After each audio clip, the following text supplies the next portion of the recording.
नमस्कार, कसे आहात सगळे? पूनम डेली ब्लॉग्सवर तुम्हा सगळ्यांचं स्वागत आहे. तर बघा, आज मी केलेलं आहे भरलेलं वांगं. रेसिपी आवडल्यास लाईक करा, शेअर करा आणि सबस्क्राईब करायला विसरू नका. आणि तुम्ही पण नक्की ट्राय करून बघा.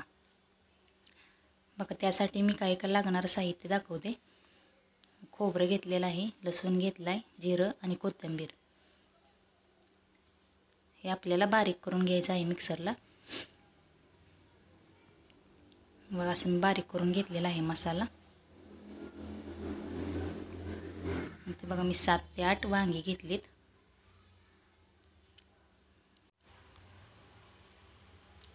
हे बघा, असं मागून एक कट करून घ्यायचं आहे. बघा, थोडंसं ते शेंडा मागचा काढायचा आणि अशा आपण 4 फोडी त्याच्या करून घ्यायच्या आहेत अशा. आणि हे चिरून झालं की पाण्यात ठेवायचं, नाहीतर वांगं लगेच काळं पडतं. असे सर्व वांगी चिरून घ्यायचे आहेत. बघू शकता, मी अशी एक एक वांगे चिरून पाण्यात टाकलेली होती.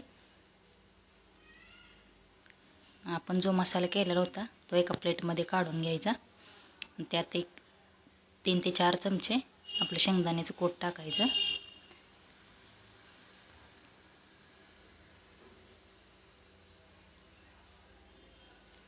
जिरा पावडर टाकलेली आहे मी 1 चमचा. 1 चमचा गरम मसाला टाकला आहे.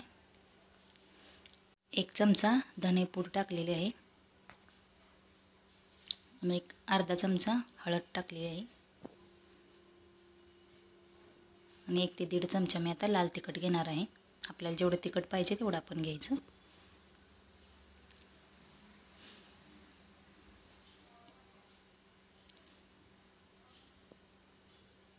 आणि चवीनुसार मीठ टाकायचं आहे आता.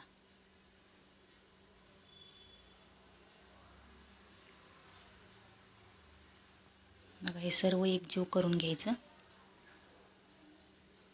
सर्व मसाले मिक्स झाले पाहिजेत, असं एकजीव करून घ्यायचं.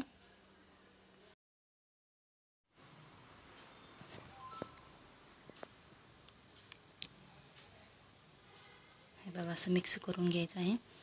मग आता आपल्याला हा मसाला असं वांग्याच्या आतमध्ये भरायचा आहे. बघा, असं वांग्याच्या मधोमध मसाला भरून घ्यायचा आहे.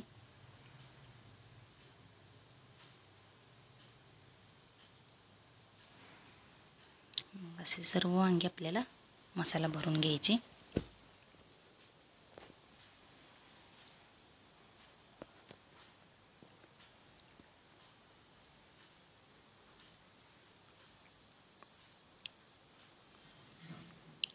बघा, सर्व वांगी मी भरून घेतलेले आहेत. आता आपण याला फोडणी देऊया. फोडणीसाठी बघा, मी एका कढईमध्ये 2 ते 3 चमचे तेल घेतलेलं आहे.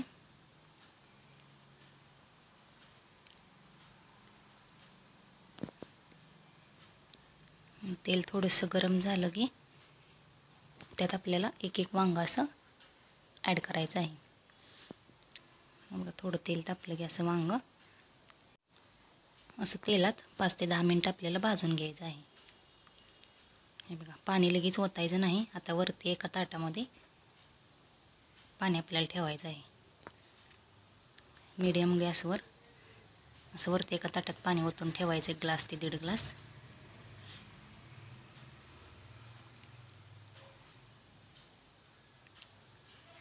पाच ते 10 मिनटानंतर अशी वांगी आपली वाफाळलेली आहेत.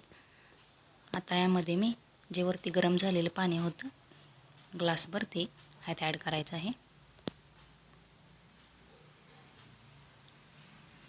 मग जास्त पाणी ओतायचं नाही.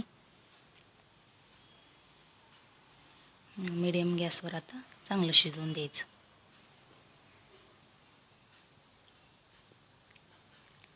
बघा, मस्त झालेलं आहे वांगं. एक 10-15 मिनटात लगेच शिजतं. चपातीसोबत खायला मस्त लागतं. बघा, कट आलेला आहे, वास पण मस्त येतोय. रेसिपी आवडल्यास लाईक करा, शेअर करा आणि तुम्ही पण नक्की ट्राय करा. धन्यवाद.